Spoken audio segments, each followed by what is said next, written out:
Fundación Edelvives patrocina este espacio cultural.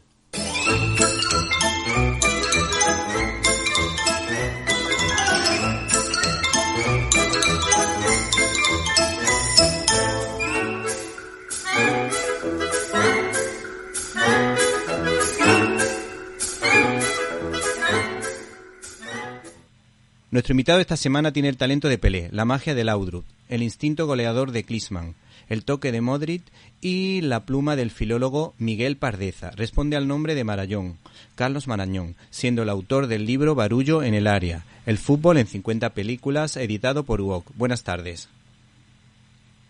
Buenas tardes. En primer lugar, me gustaría preguntarte por el programa Classic de José Luis García, un director al que tuve la suerte de entrevistar y además que fue un hombre bastante amable. Me pasó el contacto con Luis Herrero para cumplir mi sueño de entrevistar a los 4 cowboys de medianoche. Bueno, mi pregunta es cómo surgió la oportunidad de participar en esta tertulia, pues antes no te habíamos visto con el grandísimo director García, ganador de un Oscar. Bueno, en realidad yo sí había participado. Esto, si recuerdas, Classics antes era... tiene su origen en Qué grande es el cine, el programa de la 2, pero después de eso, García hizo el programa en Telemadrid, que se llamaba Cine en blanco y negro. Eso es. Y ahí sí que tuve la suerte de que José Luis contara conmigo para varios programas, 3 o 4 programas seguramente, ¿no? Y bueno, de aquella experiencia, pues nos llevó a esta, ¿no? Pues yo con José Luis, bueno, he tenido siempre una relación profesional, como director de Cinemanía, como crítico, pues le he entrevistado, le he hecho críticas, pero siempre, por otro lado, en paralelo, yo nunca he podido ocultar que es uno de mis cineastas, fetiche, de mis cineastas favoritos de la historia, te diré, del cine, ¿no? Y que para mí Volver a empezar es una película que personalmente me marcó y que, bueno, a través de una relación normal empezamos a coincidir y de ahí surgió una amistad. Yo creo que es una amistad muy bonita, en la que obviamente yo soy la parte que está más orgulloso de haber conocido al maestro, ¿no? Y bueno, el que me llame para participar en su programa, igual que de vez en cuando colaborar en Cowboys, pues bueno, es una de las cosas que llevo a gala en mi oficio, ¿no? En el oficio de contar historias y de contar películas. Bueno, García es un gran contador de historias y entiendo que en las relaciones cortas, como me pasó a mí y sin conocerlo, es una persona cercana que es fácil hacerse amigo de él. Absolutamente. Además, bueno, compartimos 2 pasiones que son las que están además en el libro que me trae aquí a tu programa, que es el fútbol y el cine, ¿no? El cine, por supuesto, que es su vida también, su vida de repuesto, como él le gusta llamar, y el fútbol, que es otra de sus grandísimas pasiones, de la que sabe, bueno, un montón, casi tanto como de cine, y que en este caso pues a mí también me traen las dos, son mis 2 pasiones, me traen a mal traer las 2, así que que bueno, que es una suerte poder, ya te digo, simplemente conocerle, poder charlar, poder compartir momentos con él, pues es una de las suertes que me ha dado esta vida, ¿no?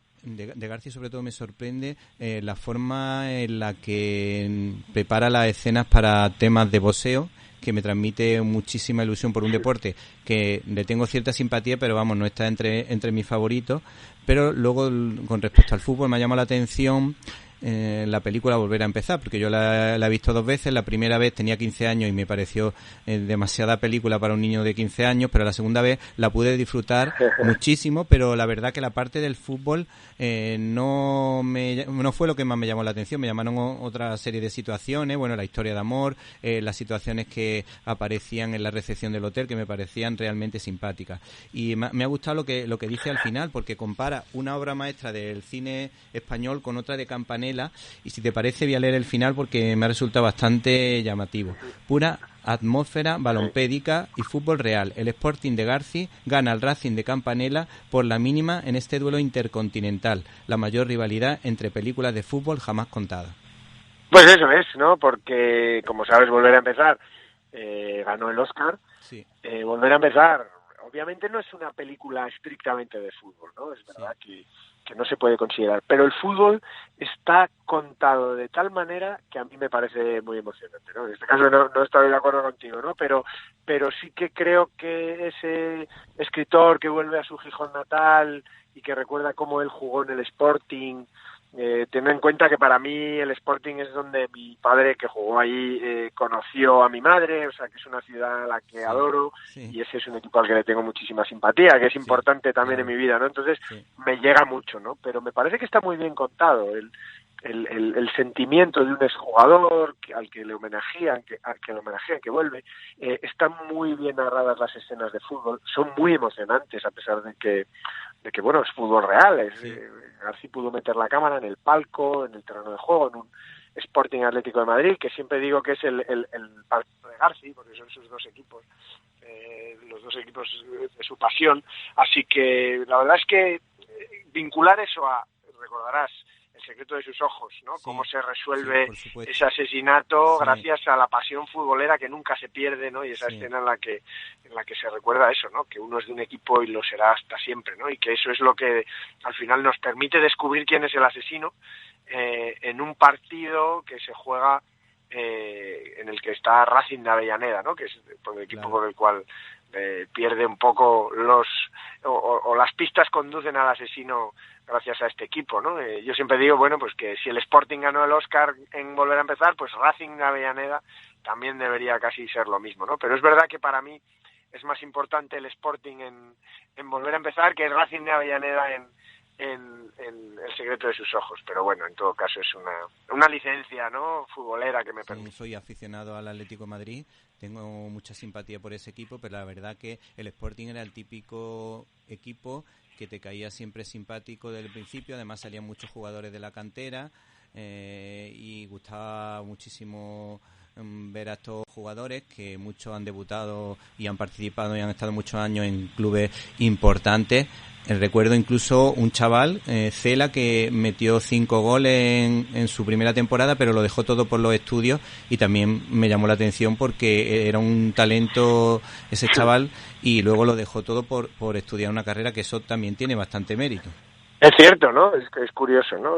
Durante mucho tiempo el fútbol y los estudios estuvieron un poco peleados, ¿no? Sí. Costaba mucho encontrar, en los años 50, 60, ¿no? Estaba asociado ese futbolista a una extracción social más baja, donde los estudios todavía no era una cosa ampliamente extendida, ¿no? Yo creo que se ha ido cambiando mucho, ¿no? Ya te encuentras futbolistas que han estudiado, a pesar de que es complicado hacerlo compatible, sobre todo por los horarios del futbolista profesional, pero ya hay una cierta lógica, ¿no? Y hay que los futbolistas saben que tienen que estar preparados para lo que viene después del fútbol.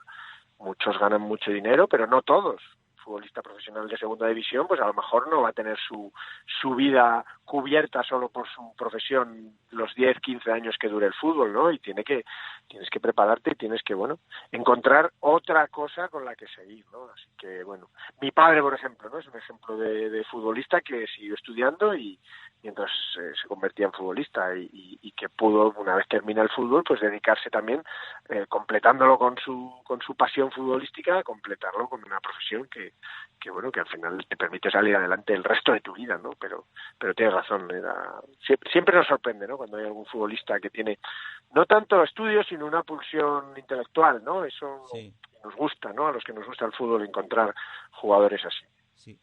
Y por curiosidad, ¿qué futbolista era tu padre y en qué profesión se dedicó? No, mi padre era Rafael Marañón, futbolista del Real Madrid, del Español, sí. Jugó un añito también en el Sporting, sobre todo del Español, muchísimos años, y es arquitecto, ¿no? Es aparejador y arquitecto, ¿no? Pudo terminar incluso la carrera de aparejador, la terminó y fue profesor, y la de arquitectura, pues bueno, obviamente el vivir del fútbol le permitía poder tomarse con más tranquilidad el acabar los estudios, ¿no? No tenía la presión de acabar los estudios pronto, porque bueno, tenía una profesión como es la de futbolista, ¿no? Pero sí, jugó en los años 70 y los años 80 a muy buen nivel, ¿eh? Está mal que yo lo diga, pero bueno, sí. es el máximo goleador histórico de un equipo como el Español, que es un histórico de la liga. Bueno, yo la verdad que no soy tan aficionado para recordar ese detalle, pero... No, hombre, eres más joven. Sí. Además eres más joven. Sí. Cuando uno piensa en la mejor película de fútbol, inmediatamente le viene a la mente Evasión o Victoria de John Huston con Michael Caine, Sylvester Stallone y Pelé. ¿Puedes contarnos alguna anécdota o secreto de rodaje? Bueno, en realidad, el hecho en sí de que se produjese una película como esa ya es llamativo, ya es algo fuera de lo común, ¿no? Hoy en día sería absolutamente imposible poder hacer una película como esa, contando con actores, figuras del cine. Ten en cuenta que Sylvester Stallone venía de Rocky, o sea, era el actor número uno en Hollywood, y que la película cuenta con Pelé, que ya estaba retirado del fútbol, pero seguía siendo una estrella, y con otro grupo de grandes futbolistas, muchos de ellos retirados, pero otros en activo, ¿no? Y eso hoy en día sería absolutamente imposible, ya no solo por los sueldos, sino por los intereses creados, ¿no?, por cada uno de los futbolistas, que ya son empresas en sí mismos, ¿no? Pues entonces imagínate lo que era juntar a John Huston, uno de los más grandes cineastas de la historia. Probablemente así te salen 15 obras maestras de las 60 películas que dirigió, probablemente 15 obras maestras. Esta no es ninguna de sus obras maestras, eso hay que decirlo, pero eso no significa que, a pesar de no ser una película de una calidad cinematográfica descollante, no sea una película muy interesante y no sea la gran película sobre fútbol que se ha hecho, ¿no? Entonces yo lo que era reunir a ese director con tres mitos del cine como Sylvester Stallone, que te decía que venía de dirigir y interpretar Rocky, sí, que escribió el guión además, de escribir el guión, que ganó el Oscar, y de ser el protagonista, sí. Michael Caine, todo el cine inglés a sus espaldas, y Max von Sydow, un hombre que pasa por ser el alter ego de Ingmar Bergman, ¿no? Que sí, no hay otro cineasta más respetado y más, digamos, desde el cine europeo, de los más importantes, ¿no? Eso mézclalo con un grupo de futbolistas que se juntan además en Budapest, rodando una película detrás del telón de acero, que Budapest todavía era régimen comunista, así que tú imagínate la cantidad de anécdotas que puede haber habido, desde futbolísticas hasta de fiestas en el hotel, hasta de rodaje, de todo tipo, ¿no? En ese sentido es una película de culto. Sí, bueno, a John Huston le gustaba bastante la fiesta, ¿no? Le gustaba el whisky, ¿no? Sí. Le gustaba en concreto el whisky. Luego, en cuanto al cine clásico español, todos nos acordamos del fenómeno en el que Fernando Fernán Gómez mete un gol con la nariz, pero en este libro, pues por supuesto, destaca dos películas que tienen que estar ahí, como La saeta rubia y lo hace Brindan por la paz, creo que es la otra, de Kubala. ¿Qué nos puede decir? Buscan la paz. Eso es, lo hace Buscan la paz. ¿Qué destacaría de estas dos películas? ¿Funcionan bien dentro de lo que cabe, dentro de las limitaciones de buscar el protagonismo de una estrella del fútbol? Eso es importante, ¿no? Destacar, ¿no? Que tanto Alfredo Di Stéfano como Kubala no eran grandes actores. Sí. Y que contar historias en las que ellos son los protagonistas, pues es complicado para un cineasta. Pero bueno, son películas dentro de un cine popular de los años 50 que se hacía en España. También funcionan casi como documentos de época, que por ejemplo Saeta Rubia enseña Madrid, enseña las calles, enseña el interior de un club de fútbol como era el Real Madrid en aquel momento, a punto de empezar a ganar Copas de Europa, un equipo que todavía estaba a punto de hacerlo. Los Ases Buscan la Paz también tiene un toque de apología del régimen, ¿no? De sí, que un futbolista detrás del telón de acero de Hungría decidiera venir a España a jugar. Eso se utiliza por parte de la dictadura en este caso y de la película. La verdad que son documentos súper interesantes, ¿eh? Más allá de su calidad, es verdad que no responden al patrón no son Plácido, ninguna de las dos, sí, para entenderlos, pero sí que son películas que, como documentos de un momento, de una época y de una narración basada en el fútbol, la verdad que son muy chulas. Sí, a mí me gusta, sobre todo lo hace Buscan la paz, bueno, por ese mensaje, como tuve la suerte de poder estar en Hungría, y en Budapest pues ver los sitios donde ocurrieron esa revolución tan importante, hacer fotos al monumento, pues siempre le tenía un cierto cariño a la película, y por enfrentarse al comunismo, que para mi gusto es un totalitarismo junto con el nazismo que no ha traído nada bueno, ¿no?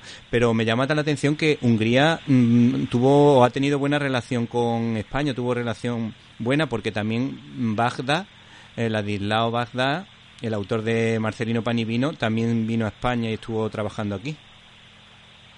Sí, eso es. Sí, un ángel paso por Brooklyn, el Cebo, películas sí, muy muy interesantes. Sí, él acabó aquí, era católico, sí, efectivamente, es uno de los cineastas también más interesantes de esos años 50, que para muchos, sobre todo más jóvenes, es una época del cine español muy buena, muy fecunda, que se conoce poco para la juventud y que yo creo que hay que reivindicar siempre que podamos. Haces muy bien en hablar de estos títulos. Sí.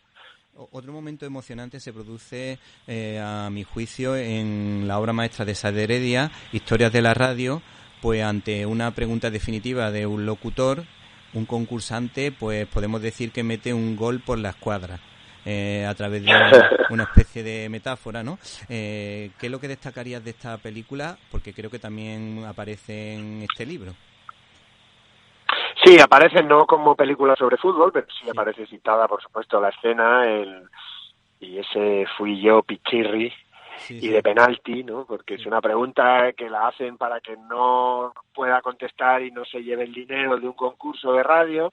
Es una de las 3 historias de la película Historias de la Radio, otra película absolutamente sensacional de esta misma época, y realmente pues está muy gracioso, ¿no? Que la pregunta es: ¿en quién metió el gol en el campo del círculo ciclista de San Sebastián? Bueno, era imposible que ese hombre acertara, a no ser que hubiera sido el mismo Pichirri el que metió el gol. Es la verdad que es sensacional esa escena. Sí.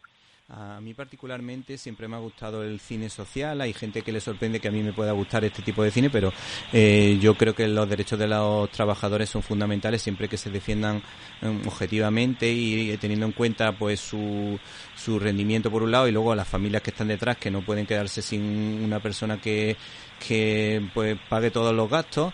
Y precisamente a mí Ken Loach me gusta mucho en 2 películas donde deja un poco al lado su ideología, pero salen películas redondísimas como El peso de los ángeles y sobre todo Buscando a Eric. ¿Podemos decir que esta última tiene un toque capriano?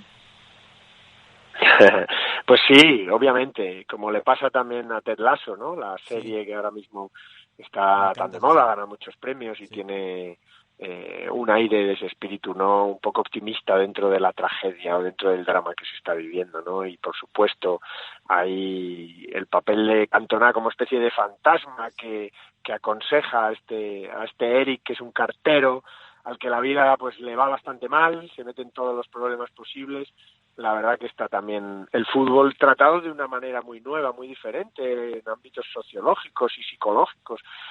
Me interesa mucho. Además hay un trasfondo sobre la deriva que ha tomado un club como el Manchester United y el club de la gente, que era el United of Manchester. Sí. La verdad es que Ken Loach casi siempre tiene un recuerdo para el fútbol en todas sus películas, en parte porque sus guionistas siempre han sido grandes futboleros, así que la verdad que son ejemplos de películas, ¿no? Y la parte de Los Ángeles es una película que tiene algún detalle futbolero, como digo, ¿no? Sí. En todas las pelis de Ken Loach siempre aparece alguna frase, algún diálogo, alguna camiseta, ¿no? Interesante. Y aparece también el valor de la lealtad, ¿no es verdad? Sí, por supuesto, claro, sí. Esos son valores. El cine de Loach, como comentas, ¿no? Pues su tono social y su tono sobre todo de cooperación entre los trabajadores, entre iguales, sí. Ese siempre está absolutamente presente. ¿Y Eric Cantona te parece buen actor? Porque a mí me gustó su interpretación, sus apariciones. No te digo que sea un buen actor, pero me encantaba el papel que ocupaba en la historia.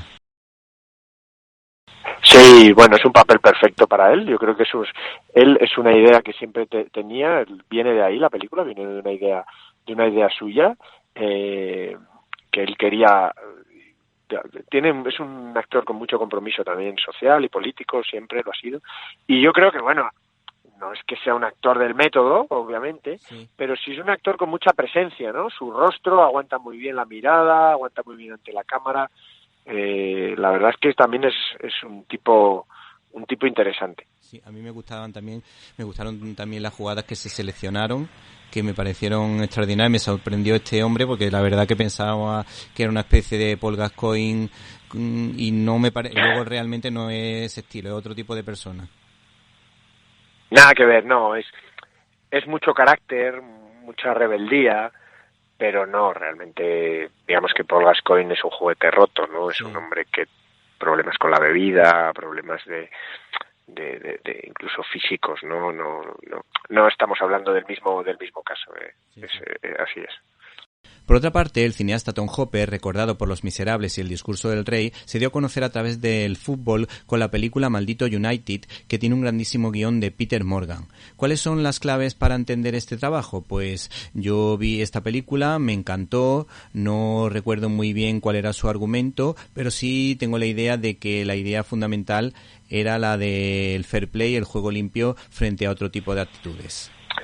Bueno, en realidad era la historia de Brian Clough, una parte de la historia. Brian Clough pasa por ser un José Mourinho de los años 70, ¿no? Sí. Un entrenador que después, a principios de los 80, ganó 2 Copas de Europa con el Nottingham Forest, que había empezado en el Derby County y que pasó por el Leeds, que era el equipo... El gran equipo de inglés de los primeros años 70, un equipo que estaba basado sobre todo él decía que era el juego sucio, en las artimañas, en el otro fútbol, ¿no? Sí. Ganaba jugando, pero también ganaba porque pegaba muchas patadas, era duro, él sustituyó al entrenador con el que mantenía una polémica muy fuerte, le había ganado la liga en la última temporada, le sustituye, pero está tan obsesionado con borrar los restos, la huella de ese entrenador que dura 44 días en el cargo. No lo pueden soportar, los jugadores se enfrentan a él quiere, ya te digo, borrar el paso de Don Revie, que era el antiguo entrenador, y a partir de ahí la película nos cuenta de forma magistral. Está basada en un libro que es sensacional y que recomiendo a todos, de Damned United, como decías. Se tradujo aquí por Maldito United. Sí. Yo creo que la película se estrenó como The Damned United, no se tradujo como Maldito United. Sí, seguro. Eso es. La novela sí que se tradujo como Maldito United, pero la verdad que es una gran película. Probablemente es la gran película de fútbol de los últimos 20 años. Sí, además dices que una de las novelas mejores que se han hecho de fútbol en el siglo XXI. Sí, está muy bien. Sí, es una novela apasionante, compleja, no es fácil de leer. La edición castellana yo creo que está mal traducida. A mí me gusta más el que pueda, que si lo recomiendo, que nos escuchan, que la pueda leer en inglés porque merece la pena. ¿Y qué te parece esta obsesión que hay últimamente de poner muchos documentales de muchos futbolistas? Yo lo que veo que los futbolistas de ahora no tienen la magia de antes, pero siempre que ve el fútbol de otra época, a mí es cuando me hace disfrutar de verdad del fútbol, porque yo últimamente, entre que España está siempre con el tiki-taka y pasa y nunca mete gol, pues prefiero ver otro tipo de fútbol que me resulte más interesante. Sí, dentro de los documentales, que hay una fiebre ahora, hay un exceso, sobre todo, ¿no? Documentales de inside y de meterse en los intrímulos de los equipos. Yo creo que estamos demasiado con eso. Es cierto que es interesante las figuras antiguas, ¿no? Las figuras antiguas, esas imágenes de archivo. Es tan evocador que la verdad que es apasionante, y estoy de acuerdo contigo. Sí, de hecho, Andrea Moró escribió un libro el año pasado que eran cromos de otra época, en la que se hablaba de grandes ciclistas, grandes jugadores de baloncesto y sobre todo muchos jugadores de fútbol, y a mí me sorprendió muchos de ellos porque te emociona de conocer detalles pequeños de su biografía que a lo mejor no conocíamos, o los que somos más jóvenes pues no lo hemos tenido la suerte de conocer. Eso es, sí, un ejercicio de nostalgia literario que estaba muy bien. Bueno, Carlos, ya para finalizar, nos gustaría que terminase recomendándonos una película o un documental. Yo tuve la suerte hace relativamente poco tiempo de ver con mis hijos El origen de Pelé, esa película de fútbol que hablaba de ese grandísimo jugador, y la verdad es que nos gustó bastante, sobre todo teniendo en cuenta que nosotros somos más aficionados al baloncesto y a la natación, pero esa película realmente resulta emocionante, sobre todo cuando hablan del concepto del Dinga y aparecen jugadores de la talla de Pelé o de Garrincha. Buenísimo, sí, la verdad que está bien, es una buena película que pasó un poco inadvertida. Bueno, si quieres te recomiendo un documental, sí. Me voy a ir al clásico, me voy a ir, ya que te gusta Garrincha, me voy a ir a Garrincha, Alegría del Pueblo. Sí. Garrincha, Alegría do Povo, un documental del año 62, de 60 y tantos minutos. Yo creo que se puede conseguir en plataformas, se puede ver bien, y que es con una cámara siguiendo con varias cámaras siguiendo a Garrincha fuera del fútbol, ¿no? Un poco como es en su casa, cómo era la vida de un dios, porque acababa de ganar el Mundial 62, pero él se había lesionado y él fue el hombre que consiguió el título. Yo lo recomiendo muchísimo porque explica muy bien qué se puede hacer con el documental hace 60 años, ¿no? Y más reciente, pues por ejemplo, a ver qué película, mira, una película muy desconocida, española, que se llama Diamantes Negros. Es una película sobre el trafficking, sobre futbolistas jóvenes que son traídos a España engañados, sí, y que se intentan colar, como se les cuela como bueno, casi como carne de tráfico de esclavos, pero en este caso de futbolistas, ¿no? Y acaban jugando en países donde, bueno, pues a lo mejor no tienen el talento suficiente para triunfar en primera división, pero en realidad son tratados como mero mercancía, ¿no? Y es una película de denuncia que está muy bien interpretada y es muy interesante. Sí, pues la verdad que nos hacemos eco de esa propuesta, porque yo creo que he informado de ese documental, porque normalmente suelo hablar de películas en mi programa de radio, pero sí hablé de eso porque me llamó muchísimo la atención, pero no había tenido la oportunidad de verlo. Así que gracias a tu comentario pues estaremos pendientes, trataremos de buscarlo, y te agradecemos tu presencia en estos micrófonos. Agradecemos la presencia a Carlos Marañón, autor de Barullo en el área, el fútbol en 50 películas, de la editorial universitaria UOC. Muchísimas gracias. Muchas gracias a ti.